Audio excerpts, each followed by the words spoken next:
Hello, welcome back, and you're not seeing this by accident. You can't do really anything by accident, and mistakes are not mistakes because they do lead to lessons. It sucks though, I get that. The world is kind of being crazy right now, and I want to do a reading on how to navigate this chaos and what the fuck is going on, right? Okay. These are handmade cards that have interpretive meanings on them. I did not make them, but I got them from a intentional gift exchange. And like, think about this. You do shit. You have done so much shit that's good shit that you just kind of forget about because you're like always focusing on healing. You're always focusing on getting better. Like, you have this mindset of, I'm gonna get better, I'm gonna optimize this, optimize that, and then you kind of make yourself into a little frantic Francie? Frantic, a Francie? What's the word? That's not the word. But you're building something behind the scenes. You're building this like massive, like, it looks like the flower of life and all these different sacred geometric structures on this hill with these hands. You're doing it with yourself and your it's like your spirit self. You're building this brick by brick with yourself and your spirit self. This came out in the last reading that I didn't post. Oh my jeez. Whoa. Oh my Jesus. Everyone's going crazy here. So this card looks like you're bringing the heavens. This is also the women's reproductive system. You're birthing something new into the like spiritual waters that then relate to earth. It's like you're birthing spirituality into the practical realm, and you're making it practical. You're making it able to be digested, because not everybody gets the spiritual stuff and the energy the same way, because we're not seeing it. It's not numbers. We're feeling it, and everyone has a different programming and perception for how they perceive things. So like, you are needed just by how you are, and how you express things is so important. And that's what always brings me specifically back back to this and your goals. We're not just here on earth to listen to all this bullshit that's happening that we don't agree with and do nothing. We're here to actually physically change the world. You have to be, my Instagram is Alicia Be The Change. You have to, and it came to me as I was on this journey, and as I like actually embodying that change. And it's hard to do sometimes, but there's no other goal right now. The summit is to be the change that you want to see in the world. That is the summit. That is why the monks are walking. That is why love prevails over everything. Get yourself to a state of actual unconditional love, and come back to that unconditionally loving vibration for everyone, everything, every situation that ever fucking destroyed you. You're gonna have this, oh gosh, I there's so many things. You're gonna have this divine love and harmony when you can do that. When you can come back to yourself, come back to those pieces. What are the cycles? I was doing this with myself last night. What are the cycles that have been in your life over and over and over? And then what happens at the other end of that cycle, of that misery period? What happens? For me, it was a divine love each time. And you are on the precipice, and I like look at the light here on my left eye, which is the receiving eye. Oh, so you are on the precipice of experiencing what you actually want to experience in physical reality. You're on the precipice of it because you're building it in silence. You're building those, you're nurturing the seeds, you're building those structures, and you're limiting you're changing your limiting beliefs, but you're directing your attention back to what you want to serve. You don't want to be in hate. What is a big ass purpose of yours? That it could be like a love, it could be a job, a purpose, helping people. You lost somebody, so you want to like avenge them in a positive way. Like, what connections in your life and what things in your life that you've seen other people experience, or you've seen it out there, that bring you back to that, oh, I want that. I would do that for that thing. Or I would, like the knight in shining armor type of vibe. What would you do to get to your woman? Like, what would you do to get to that love that you know is there somewhere? If you're releasing resistance, like really actually letting go of situations that are not displaying that in your life to the degree, you don't give the attention to people you think have that possibility. You give the attention to when they show you that they do and that they want to build with you. So I had to learn this, and this card is divine love. It's happy ever after, basically. Alignment, inner happiness, fulfillment, dreams come true, family, contentment, total love and support. What makes you feel love and support? You have to have boundaries with those things that don't. And you have to understand what, in relationship with other people, you can only find this in relationship with other people. You can only heal relationship trauma with other people.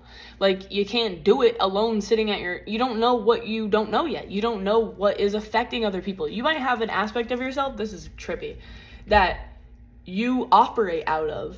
But then when you start getting in relationships, or you start getting in flings, or you start getting in, like, I don't know, friendships, like say in the relationship sector, say you're getting in all these flings, and then eventually the same thing keeps happening. You like hit this point where you're like, yeah, the chemistry was great, but emotionally, I can't really see me completely opening up, or like building a business with them, or like, you know what I mean? So why are you entertaining those things? It's because you're learning, and you have to set the boundaries to then release those things, but you're learning the whole way. You're like, oh, this is what I'm attracting. This is what I'm attracting. How uncommittal am I feeling? And I always bring it back to like this dual purpose of purpose, dreams, and love, because you are love. And I know this is all over the place, but just hear me out. You are this. You are divine love. Everybody wants this feeling of divine love, whether that's being a monk, whether that's traveling, whether that's meeting your soulmate, having a family, whatever you experience as divine connection and love. You are doing that through your life.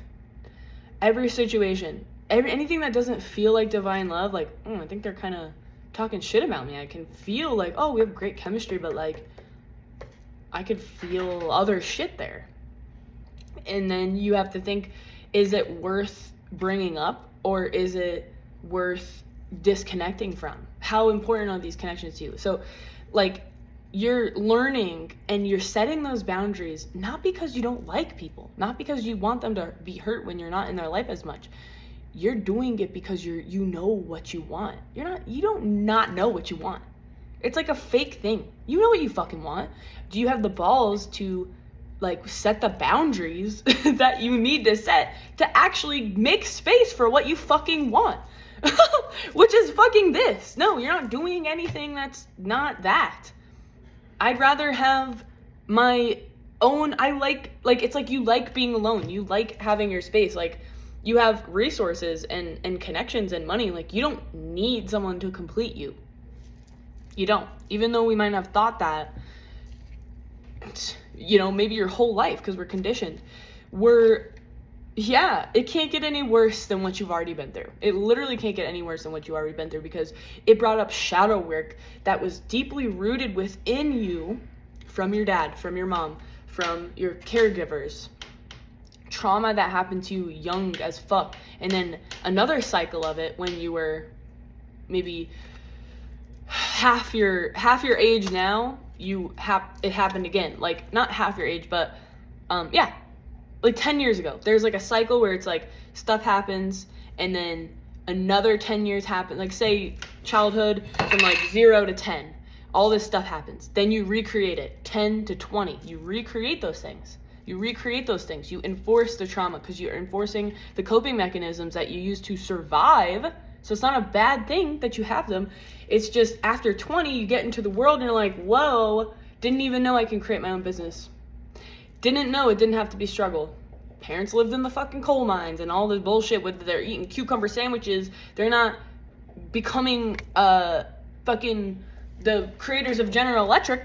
You know what I mean? At that time, they're working in the coal mines. So you have to work past those limiting beliefs, right? You don't have a set time. And then the next 10 years, you're like, whoa, I got to see my own choices from 20 to 29, from 20 to 30. Those were my choices. They based on feelings and things that I've had in here. Yeah. Oh, yeah. But recognize, reflect. A big part of success is reflecting without judgment. Oh, if you have this neutral point of view, like you can see things, you can see yourself in lights that don't make you look the best. But that's okay, because if I had something in my teeth, wouldn't I want to know? No. Sometimes you don't. But then, what if I'm in front of a whole stage of people, my fly's down and there's stuff in my teeth, and then I look back and I'm like, fuck!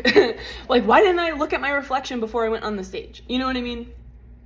See what I'm saying? It's like that general gist, okay? So, we're moving more into this abundance, nurturing, Empress energy. Ooh, this came out like this. So, yeah, it really can't get any worse. Recovery, you're recovering from some crazy shit.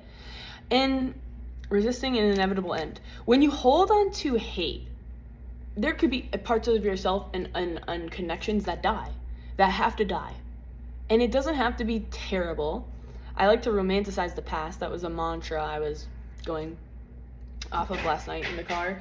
And I get these big downloads and stuff. And we can understand that when we romanticize the past, it's feelings that we had ourselves, that we generated ourselves, regardless of who was there in your life. And if they're not here anymore, or if they're not there in that place in your life anymore, you still had those feelings. You still are capable of generating those feelings. There's so many people in the world. I know it's like cliche to say, but there really are. There's a lot of different people, and every person is a different person. Every moment we're seamlessly going through these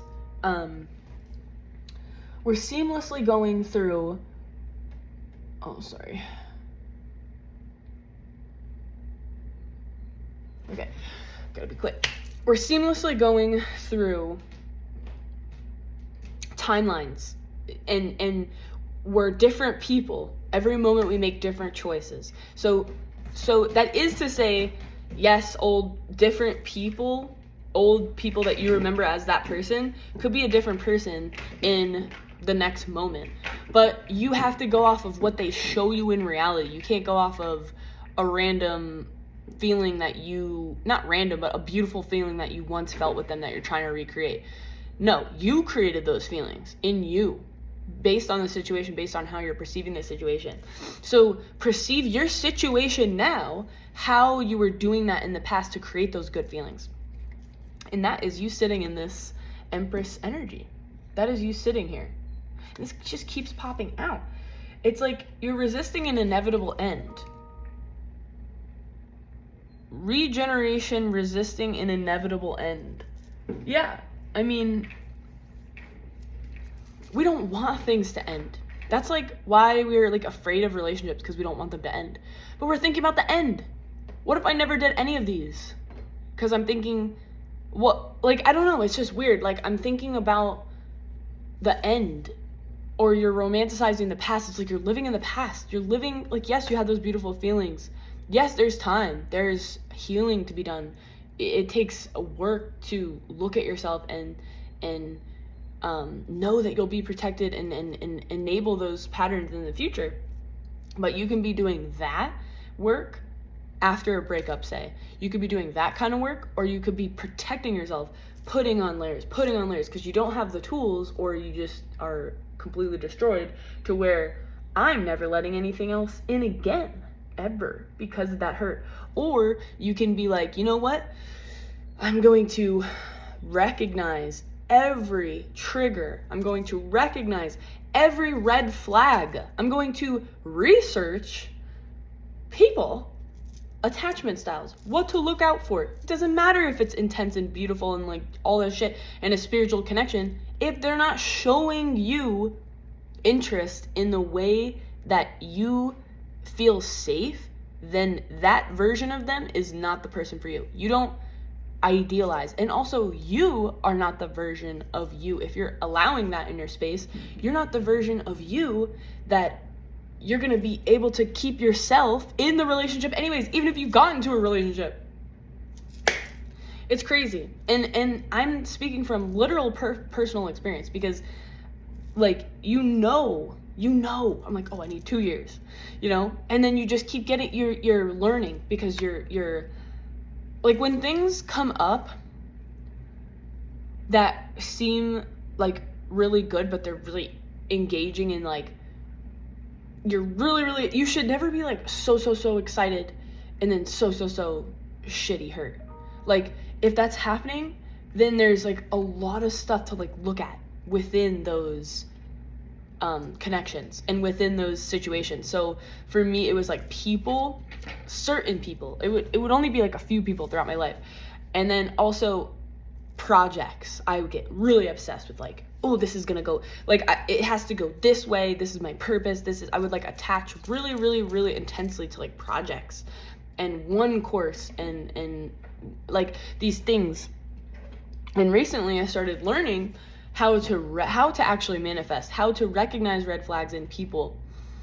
Not red flags like they're bad, it's just, I'm gonna protect my heart in this way instead of board up my heart to where I can never feel connection again.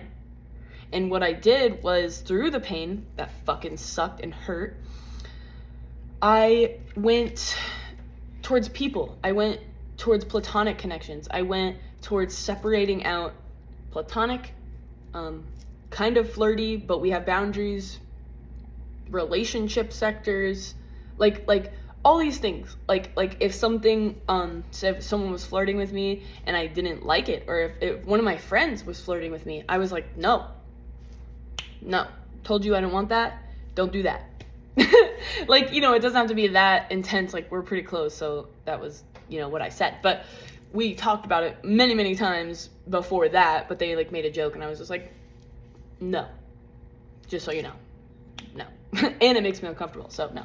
Like, and it's like that really fucking helped me, because I know that I can come to those people and they're gonna give me an honest reflection, because I'm being honest. I'm not holding things back. And I had to learn this. And there's no judgment on any connections that you have. It's just how you go about organizing your life is what I'm talking about. How you go about setting those boundaries that make you feel safe. Other people might have different boundaries that make them feel safe, and that's okay. But you have to be able to recognize those things. Because to me, and this might be for you as well,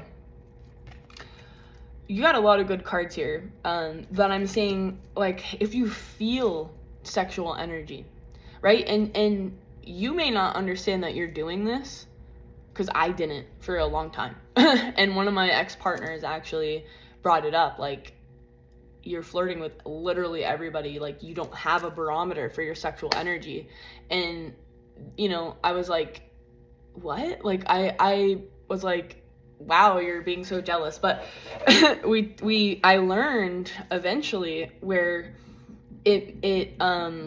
I understand why, because it's an energy that is, maybe this is not for everybody, but it's an energy that is persuasive. So like, you can flatter people and they like you because you flirt with them. This is like a persuasive thing. It's creative energy. It's powerful fucking energy. Okay? So you can use that energy to get what you want in a manipulative way, or you can intentionally use it because it's backed with power. It's backed with the creation, and you're like purifying it. You're like doing it with enthusiasm, instead of, I want you to like me physically. I want you to want me physically. It's different than, that's more of a pull. And people that have low self-worth are going to be susceptible to that. Like, especially in periods of time where they have low self-worth. Even though they don't look like it, they might have low self-worth, and you are pulling that. You can very easily manipulate them with that. Because if you're flirting with them and they have low self-worth, even though you don't think they do, you're pulling them towards you. You're getting them to do what you want. And this could be subconscious, but this is fucking shit. Honestly, I'm like kind of like, this is how I see things. This is how I see energy. I read energy literally for a living. Like for a life. Like, not even a living, it's like a life. Like, that's how I'm successful in my job and anything. I read the energy. So I'm not always correct in how I'm interpreting it in my mind, but I'm feeling pulls. Why am I wanting to do something? Why, so I learned this big lesson, and I also learned the power of that. If you're jealous of something, that means you want it. So why don't you use that, and then you can also alchemize that as well. But you're going to be like publicly recognized for this like intention, for this truth. It's like a purity of heart and a purity of it's like you've been abused and you're trying to alchemize that energy and that purity. Like children have this like purity of vibration and creation. And like virginity, it's like this virgin. Oh my god, that's so funny, because this is a sun card. This is the deck to the thing, but this is the sun card on the deck, and there's a little baby here on a white horse. It's like this innocence, and that's so magnetic in the star. It's creation, it's art. So you're bringing back this sense of innocence in your life, to where you're protecting now that in your life. You're protecting that aspect of your life so that you can get through the hardships, so that you are not being materialistic and grabbing, so that you can control your mind. You're protecting like your innocence, so you're not being abused anymore. And you could have been abused as an innocent person. So I'm gonna leave it there. Let's do one more. The Knight of Cups. Did I not just fucking say, hey, you're putting on your... So this is funny, because I was saying about putting on your armor. The Knight of Cups wears the armor so he can bring his lady this cup. Emotional renewal. He's like a romantic. He's a romantic guy. Because he's going through the battles of life and protecting himself, to then where he opens his this is, to me, it's like the kind of what I was saying, but it's like in the positive light. He's protecting himself through the battle to set those boundaries with women that want to be with him along his journey, but he knows where he's bringing that cup. And that is the most rewarding journey. He's wearing the protection because he knows he needs it in order to get to the emotional experience that he wants, that's most fulfilling emotionally, not just physically, not just a fling. Like, no, it's like, yo, I'm looking for my queen. Knights do things for their queen, their kingdom. Like, that's how it feels. And as he's doing that, he's graduating.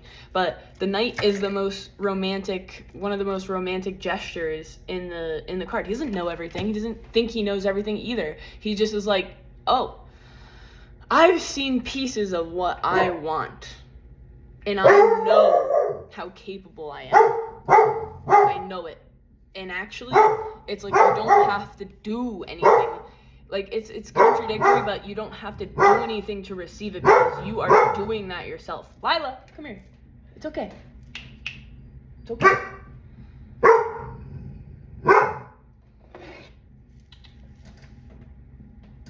Okay? Yeah. Hey. Shh. Come. Hey. What's going on? Come in. Duggy. Come on.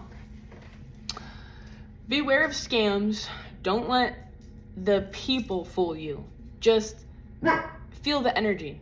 If it's unsettling, it's not safe yet. Like, it's not safe currently. Oh my god, look at this nut. I don't know if you can see this, but look at this. Jack. Oh. Okay. Yeah, that was the last card. So, like and subscribe this video. Like and subscribe to this channel is what I was gonna say. I get really anxious when Lila's going off, but whatever. Let me know how this message resonated with you. Bye.